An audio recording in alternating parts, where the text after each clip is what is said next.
Thank you so much, Kanchan. A huge round of applause for Mr. Sanjeev Sanyal.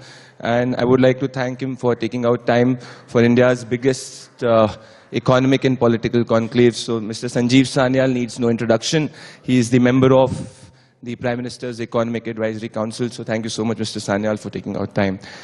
Let me begin, Mr. Sanyal, by what is the larger conversation which I'm seeing on social media across every political and economic domain. It's to do with China.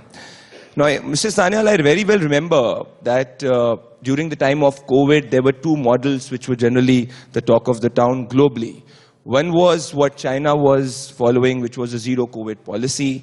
And one was the democratic model of participatory governance involving the people of India, which involved partial lockdowns, which involved gradual easing, which was followed by the Prime Minister, the country, and that is how the economic policy was also taken forward. Now, how do you look at the current situation which is prevailing in China, Mr. Sanyal, because the World Bank has also downgraded the economic growth rate of China. You are seeing a new virus which is spreading at a disproportionate rate in China. And how will it impact the global economy? And particularly, is India prepared to handle another supply chain shock in the global economy if it comes because of the disruptions in China? So first of all, let me say that it's a pleasure to be here. So thank you for this opportunity to speak to all of you. You're absolutely right that there are some re-emerging concerns about COVID thanks to what is happening now in China. There are, of course, partial information of what is going on, but I think all indications are that it is quite a serious disruption to many things inside the country. As you also mentioned, that the exact approach that China and India used are in some ways symptomatic of the two very different approaches we have towards problem solving. China has historically solved problems by what I would call is the grand plan approach. There's a top-down grand plan and that approach, incidentally, we used to also do essentially till the 90s. We also had that grand planning approach. China did a good job of it. We didn't, so eventually we abandoned it. At least since the 90s, they seem to have. But this particular episode shows you what the flaw is in the grand plan approach. The top-down grand plan approach is that there's a group of people, in the Indian case it used to be the Planning Commission, know what is good, they have a grand plan, and they're going to implement it thoroughly. This is not a feedback loop-based approach.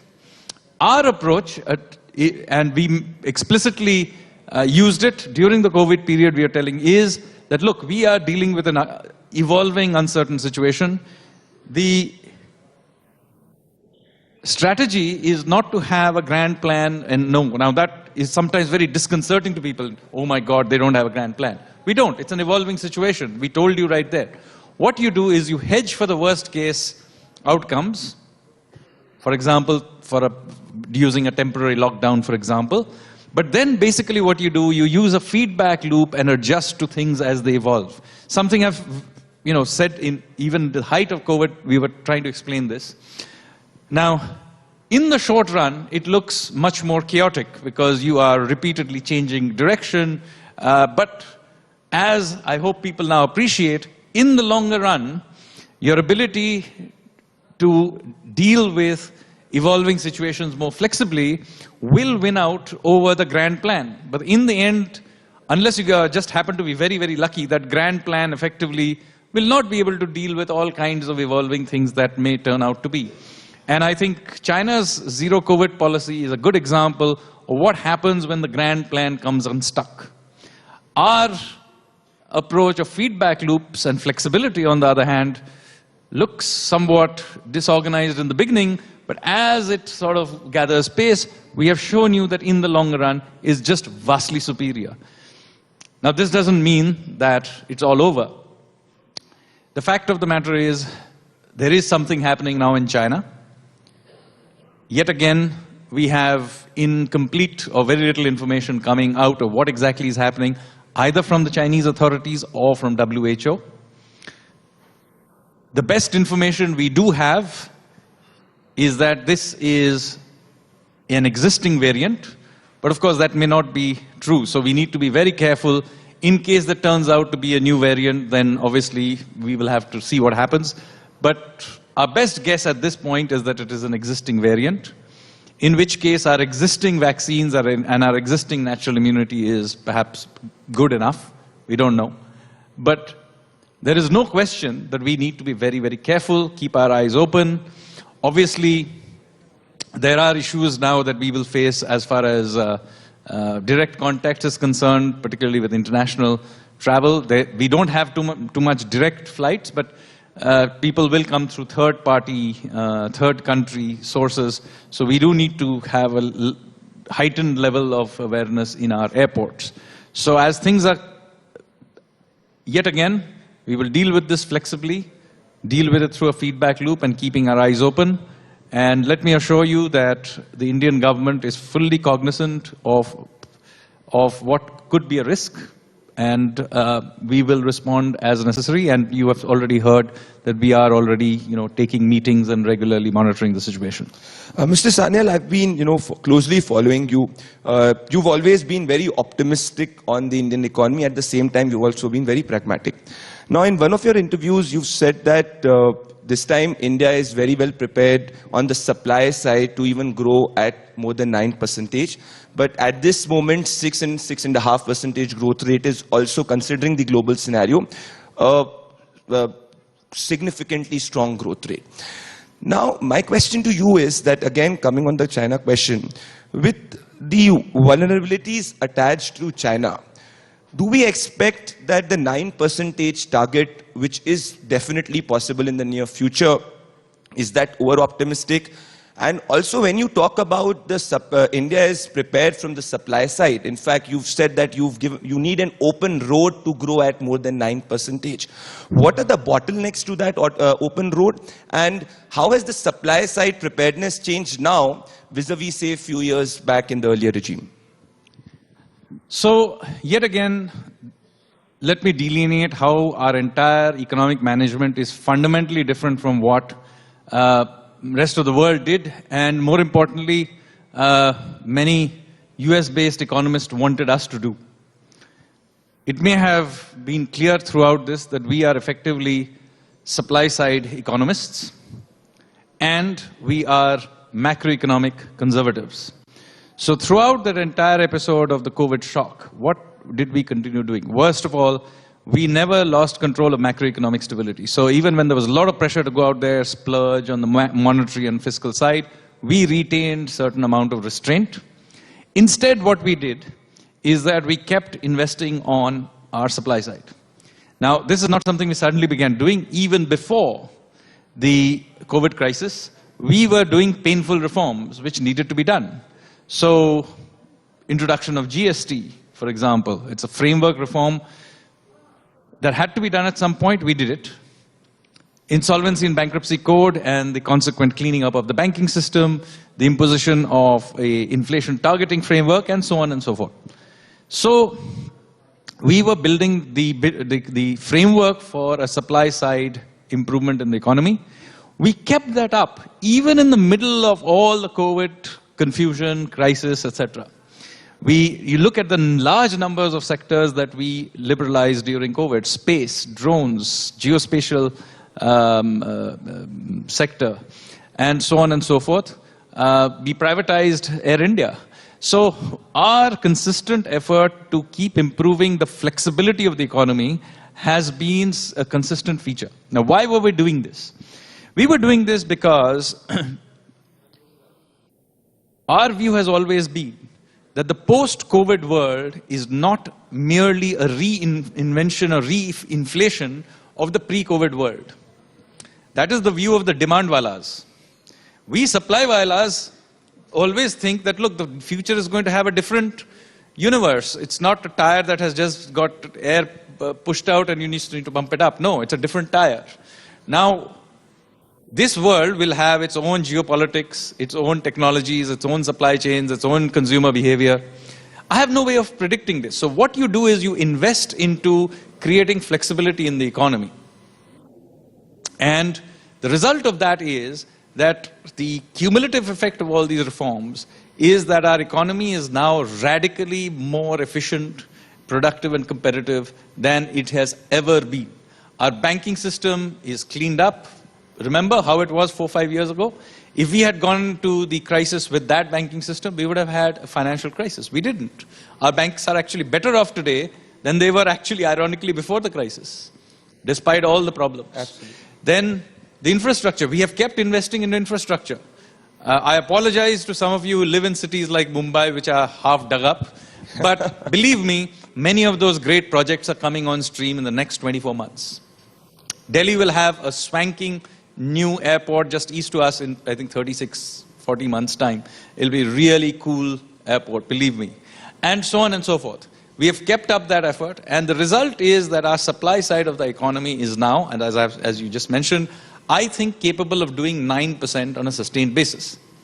Now, does that mean that we will be hitting that 9%? No. We have upgraded from an ambassador to a better car, whatever your favorite car is. But that doesn't mean you want to press the accelerator, because the road is still bumpy. And that bumpiness is almost entirely happening about the environment, the global environment in which we are, which is disrupted. There is obviously a war situation in Eastern Europe. Oil prices have just now come down, but they were very elevated till just a few weeks ago. There are serious problems with China. Particularly, we don't know exactly how supply chains of critical inputs into all kinds of things like pharmaceuticals, etc. will be.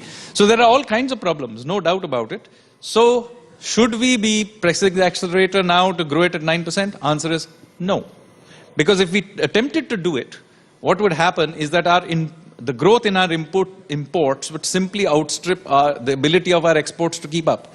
I mean, our services exports are doing exceptionally well, but the goods exports will be under some stress because the markets are not growing, even if we are getting better market share.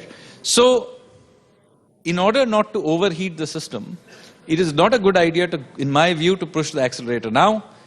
Given the circumstances, the growth rates we are hitting of 6.5% to 7% this year and next year, they are by some long margin faster than any other growth rate of any major economy in the world.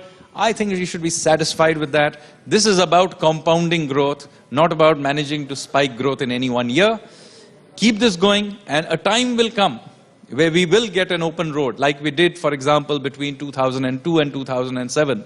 We got a 5-year window, we massively increased our growth rates. Of course, the system then overheated, etc. That's different. I think now our systems are much better. We'll be able to sustain these growth rates for whatever that length of open road we get.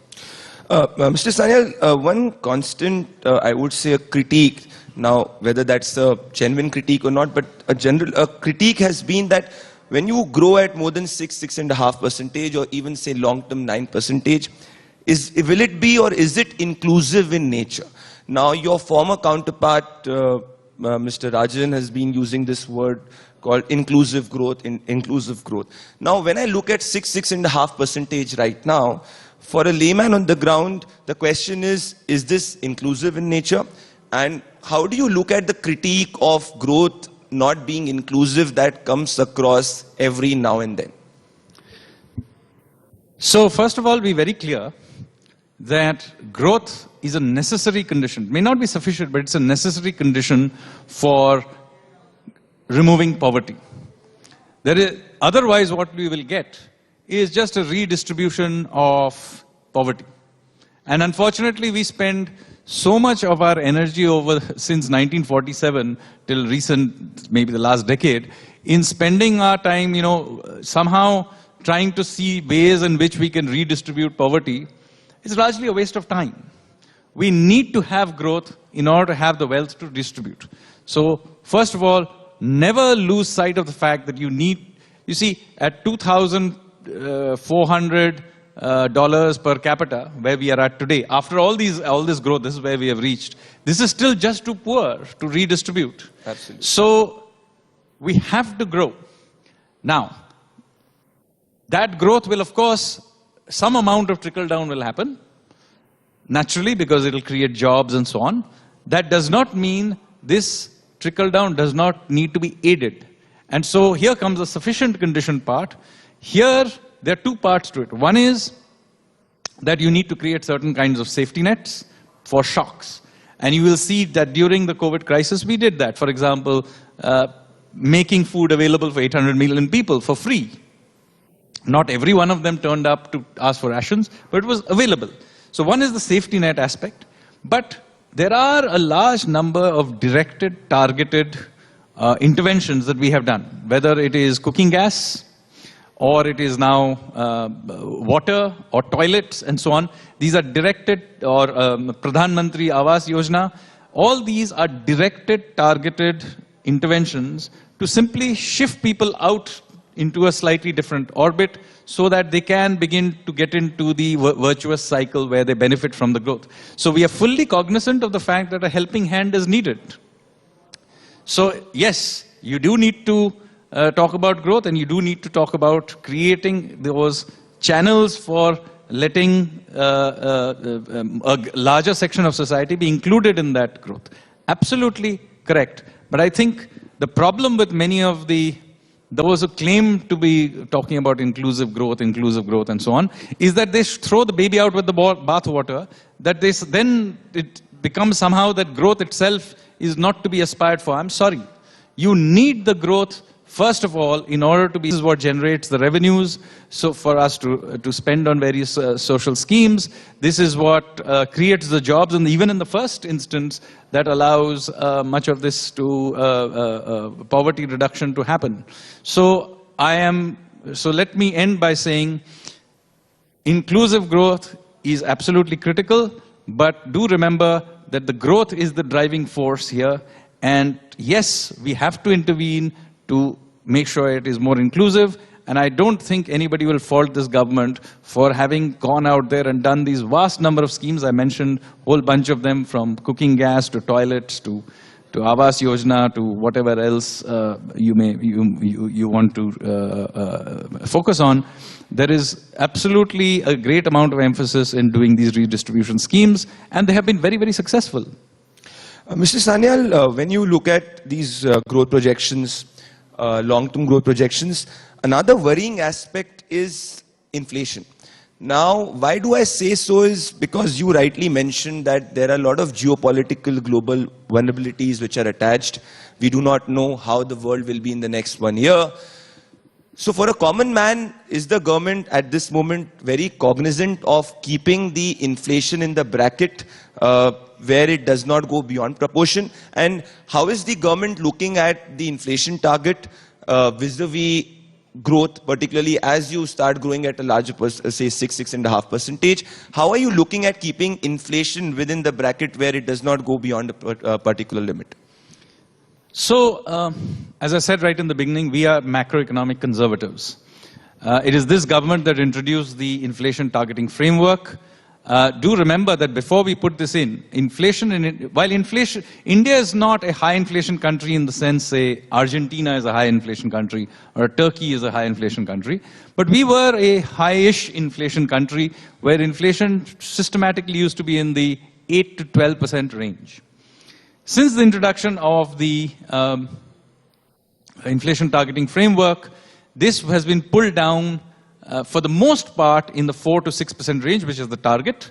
And by the way, doing this, we also took the pain of a somewhat slower growth rates in 17, 18, 19 period, because obviously these are contractionary policies. And remember, we were also cleaning up the banks and so on, but they were necessary. But now, having lowered the expectations and the momentum of inflation, we have proven that we can keep it anchored. Sure, it did spike up briefly past the upper limit of 6%, but the fact is it was still well below what the rest of the world was facing in a situation where basically even Western countries, which usually have inflation which are sub 5%, all saw it go into double digits. We retained somewhere in the 7.5% range at its peak, and it's now drifting down again. So I think the fact that under these circumstances, we were able to maintain inflation control, I think is creditable. I have to give full credit to the Monetary Policy Committee and Reserve Bank Governor Das for the effort that their team put in to do that, and of course to the fiscal team as well in terms of fiscal management. And I think looking ahead, inflationary pressures are globally now coming off. That doesn't mean that you'll see monetary conditions being reversed just yet, but it does mean, I think, the pace of tightening will taper off. And this is good because, even with all this tightening, the momentum in our economy is in good shape. Our macroeconomic indicators are in good shape. So as this tapers off, I think we will find ourselves at a good place. Mr. Sanyal, towards the last part of my interview, I also want your comments on the historic opportunity which is there in front of India, that is the presidency of G20. Now, Mr. Kant is also here, which is there. But I want to look from your point of view, because this, as I was looking at your and Mr. Kant's conversation in one of the interviews, you also looked at the economic opportunity which India has, because the G20 is just not now limited to the programs, it's just not limited to Delhi, Mumbai, you are expanding across different cities. How do you look at it economically as an economic opportunity, and how is India looking at the G20 presidency from the economic point of view, not from the Sherpa point of view? So let me say very clearly that historically, India has not punched its weight. And now our weight is much bigger. We are the world's 5th largest economy. We will soon be the world's 3rd largest economy. We will soon be also the world's most populous country. So we need to get comfortable in our skins in terms of punching our own weight. And as demonstrated with the whole debate around Russian oil, for example, when we clearly articulate our interests, the rest of the world mostly, if it's a reasonable request, they accommodate it. So I think we need to get comfortable in that. And I think in that journey, the G20 presidency is an important step for a number of reasons. Not only that this will be hopefully the first full year post-COVID that things will be kept open, fingers crossed. We will hopefully, there are a large number of major issues on which India can provide leadership, not the least in the geo-strategic area and conflicts around the world. But also, very importantly, I think a change in the way we are doing this. In most countries, but also in India, this whole business of participating in the world economy, in the world conversations, tended to be a Mumbai-Delhi thing. So the Mumbai did the world financial type of thing, and Delhi did whatever, geostrategic, political discussions. What we have done through this G20 and spreading it through, I think, 50 locations across the country, have got the whole country in the conversation. This is important because, in a sense, we have then spread the story. Whole country feels it's not some tiny elite based in Mumbai or Delhi who matters in this conversation. We are getting them to go to Imphal. We are getting them to go to Port Blair. And it really has got the whole country sort of buzzed up about this. There's a fantastic event that Mr. Khan just organized in Udaipur where he was very kind to invite me. It really is about getting the country involved and at the same time showcasing India to the rest of the world as well. That here is in India that can play at various levels. We can showcase the wonderful archaeological sites, etc., in places like Kumbhalgarh or Varanasi and so on. At the same time, we have high-tech centers in Hyderabad and Bangalore and Chennai or in Noida and so on. So I think this is a fantastic opportunity for us to showcase India as an emerging power, and I'm glad we are using it. Ladies and gentlemen, a big round of applause for Member Economic Advisory Council, Prime Minister's Office. Thank you so much, Mr. Sanyal, for taking out time, and thank you so much for all the conversation on the Indian economy. Ladies and gentlemen, a big round of applause for Mr. Sanjeev Sanyal. Pradeep Bhandari जी, बहुत-बहुत शुक्रिया. संजीव सान्याल जी, आपका हम शुक्रिया अदा करते हैं कि आप आए हमारे इंडिया न्यूज़ मंच पे आज. और अब